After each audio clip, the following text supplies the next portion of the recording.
The man that homesteaded this place, Richard Hinton, in 1871, was born on the Oregon Trail in an ox cart as his family came west. It's one of those stories. Bringing the people behind our food to life.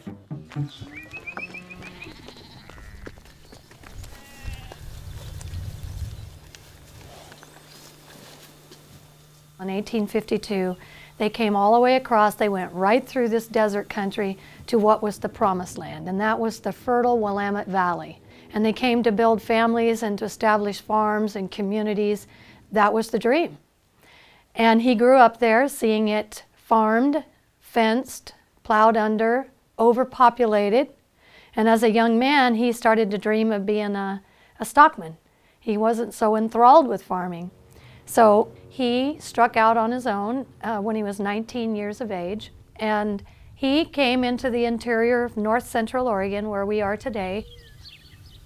He set up housekeeping in a dugout cave into the creek bank 2 miles north of here, and that's where he started his ranching operation.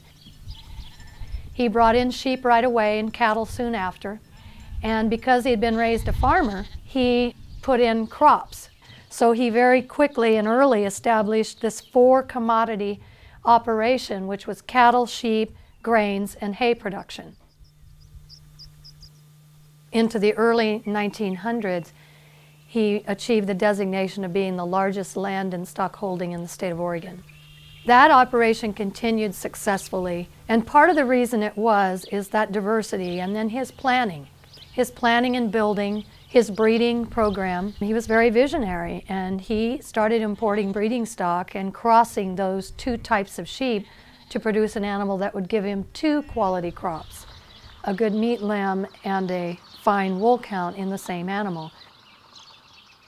After World War II, synthetic fibers were developed. Things have evolved.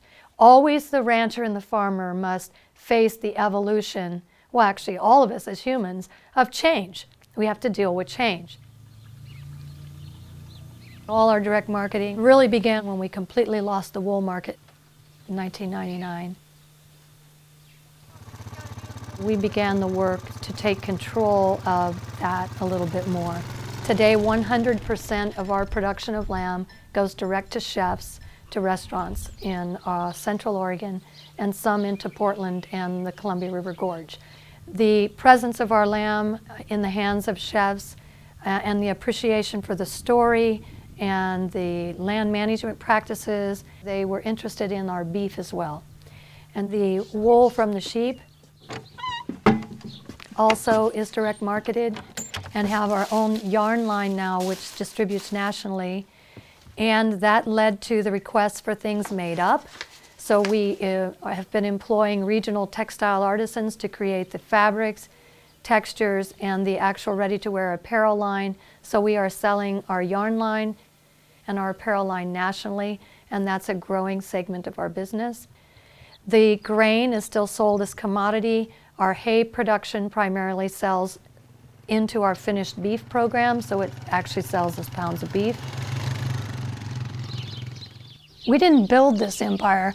What we can do is to honor the people that have been here before us and preserve it as a National Historic District property, which might make somebody in the future think twice about bulldozing buildings.